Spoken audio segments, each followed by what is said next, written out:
சாதனைகளை எதையும் சொல்ல முடியாம அவதூறுகளையும் தரம் தாழ்ந்த பேச்சுக்களையும் நம்பி பரப்புரை செய்து கொண்டிருக்கிறார். யாரு? எதிர்கட்சி தலைவர் பழனிசாமி அவர்கள். பழனிசாமின்னு சொன்னா அது பொய், பித்தர் அப்படிதான் வரும். பழனிசாமி சொல்லியிருக்கக்கூடிய பொய்களை ஒரு புத்தகமே போடலாம். அந்த அளவுக்கு பொய்களை சொல்லிக் கொண்டிருக்கிறார். 5 முறை முதலமைச்சராக இருந்த நம்முடைய தலைவர் கலைஞர் அவர்களை பற்றி பச்சை பொய்ய பேசின பழனிசாமிக்கு நான் நெல்லையிலே அதற்கு பதிலடி கொடுத்திருக்கிறேன். தான் சொன்ன ஒரு பொய்யிலிருந்து தப்பிக்க அடுத்தடுத்த பொய்களை கூச்சவே இல்லாம சொல்ல தொடங்கி இருக்கிறார். என்ன சொல்லுகிறார்? பெருந்தலைவர் காமராஜருக்கு நாம் இடம் தர மறுத்தோமா? அதேபோல அம்மையார் ஜானகி எம்ஜிஆர் அவர்களுக்கு இடம் தர மறுத்தோம்னு உளறி குட்டி இருக்கிறார். சங்கி கூட்டணியில் சேர்ந்த காரணத்தால அவங்கள போலவே வாட்ஸ்அப் வதந்திகளை வாந்தி எடுத்துக்கிட்டு இருக்கிறார். பெருந்தலைவர் காமராஜர் மறைவுற்ற போது சொந்த மகனை போல உடனிருந்து இறுதி நிகழ்வுகளை செஞ்சவர் நம்முடைய தலைவர் கலைஞர் அவர்கள். காமராஜருடைய திருவிழால தேனாம்பட்டை காங்கிரஸ் மைதானத்தில் பொதுமக்கள் அஞ்சலிக்காக வைக்கலாம்னு சொன்னப்போ அவர் ஒரு கட்சிக்கு மட்டும் தலைவர் இல்ல, எல்லோருக்குமான தலைவர், முன்னாள் முதலமைச்சர் காரணத்தால ராஜாஜி மண்டபத்தில் தான் வைக்கணும்னு சொன்னவர் தலைவர் கலைஞர் அவர்கள். அவரை இன்று காந்தி மண்டபத்தில் தகனம் செய்ய முடிவெடுத்து நள்ளிரவு மழையில நனைஞ்சபடி இடத்தை தேர்வு செய்தார். அவர் போன கார் லைட்டை போட்டு இரவு மழை பெஞ்சுக்கிட்டு இருக்கு. அப்போ அந்த இடத்தை தலைவர் கலைஞர் தான் தேர்வு செஞ்சார். அது மட்டும் இல்ல, முப்படை வீரர்கள் தூக்கிட்டு வந்த பெருந்தலைவர் காமராஜருடைய உடலை வாங்கி பீரங்கி வண்டியில வச்சது யார் தெரியுமா? தலைவர் கலைஞரும் அன்றைய கர்நாடக முதலமைச்சர் தேவராஜ் அரசு அவர்களும் தான். அதே திமுக அமைச்சராக இருந்த ராஜாராம் ஆகியோர் தான். தகன மேடைக்கு அருகே இந்திரா காந்தி அம்மையாரோடு கலைஞரும் இருந்தார். இதெல்லாம் வரலாறு.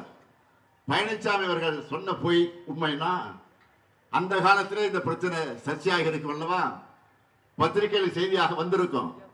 ஆனால் அப்படி எதுவும் நடைபெறவில்லை. ஆனால் தமிழ்நாட்டு காங்கிரஸ் தலைவர்கள் எழுதின புத்தகங்கள்ல கலைஞரை பற்றி புகழ்ந்துதான் இந்த விஷயம் குறித்து எழுதியிருக்கிறார்கள். அதே போல ஜானகி எம்ஜிஆர் அவர்கள் மறைந்த சில நாட்களிலேயே ராமவரம் தோட்டத்தில் இருக்கக்கூடிய எம்ஜிஆர் இல்லத்தில் ஜானகி எம்ஜிஆருடைய படத்தை திறந்து வச்சவர் தலைவர் கலைஞர். ஆர் வீரப்பன், ராமசாமி உடையார், வழக்கறிஞர் NC ராகவாச்சாரி ஆகியோரும் உடனிருந்த நிகழ்வு. சில காலம் மட்டுமே முதலமைச்சராக இருந்த ஜானகி எம்ஜிஆருடைய படத்தை அதிமுக தலைவர்களை கோட்டையில, முதலமைச்சர் படம் வரிசையா இருக்கும் பாருங்க, அந்த கோட்டையில கூட மாட்டல. ஆனா தலைவர் கலைஞர் தான் 1996ஆம் ஆண்டு ஆட்சிக்கு வந்த பிறகு கோட்டையில அவங்க படத்தை மாற்ற சொன்னார். அந்த அளவுக்கு மதித்தார். ஆனால் முந்தா நாள் அடிச்ச காத்துல முதலமைச்சராகி மக்களால் தூக்கி எறியப்பட்ட பழனிசாமிக்கு இதெல்லாம் தெரியுமா? தப்பு பண்ணா வருத்தம் தெரிவிக்கிறதா நல்ல மனிதனுக்கு இலக்கணம். அதை விட்டுட்டு மேலும் மேலும் பொய்களை சொன்னால் பழனிசாமி இன்னும் அசிங்கப்பட்டு தான் போவார். இப்ப புதுசா இன்னொரு பொய்ய சேர்த்திருக்காரு. என்னன்னா, அரசு ஊழியர்களை ஆசை வார்த்தை காட்டி திமுக அரசு ஏமாத்திடுச்சு என்று பழனிசாமி பேசியிருக்கிறார். அப்படி ஏமாத்தி இருந்தா அரசு ஊழியர்கள் சங்க நிர்வாகிகள் என்னை கோட்டையில வந்து சந்திச்சு நன்றி சொல்லி எனக்கு இனிப்பு ஊட்டி இருப்பாங்களா? சொல்லுங்க. நிறைவேற்றவே முடியாதுன்னு சொன்ன அதை நாம செஞ்சிட்டோம். அதை தாங்கிக்க முடியாத கடுப்புல பழனிசாமி இப்படி எல்லாம் பேசிட்டு திரிகிறாரு.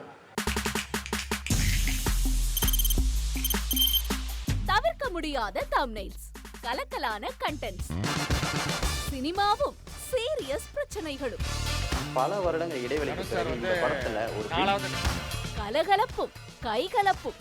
Me too love you. Thank you so much. அவருக்கு அந்த மாஸ் ஏத்துறது இருக்குல்ல, போயிட்டே தான் இருக்காரே தவிர பிரேக் இல்லாமல் பிரேக்கிங் நியூஸ் சொல்லும் தந்தி டிவி ஆப். இன்ஸ்டா தலைமுறை வரை இறங்கி அடிக்கும் தந்தி டிவியின் டிஜிட்டல் எக்ஸ்க்ளூசிவ். அது தண்ணிக்குள்ள போகும்போது ஹேங் ஆயிடுச்சு. உங்களுக்கு விஜய் சார் எந்த அளவுக்கு ரொம்ப பிடிக்கும்? Of course, Malayalis are huge Vijay sir fans. ரெண்டு பேருமே ரொம்ப பிடிக்கும் எனக்கு. தந்தி டிவி ஆப்பை இலவசமா டவுன்லோட் செய்யுங்க. ஃபாலோ பண்ணுங்க, சப்ஸ்கிரைப் பண்ணுங்க, என்ஜாய் பண்ணுங்க.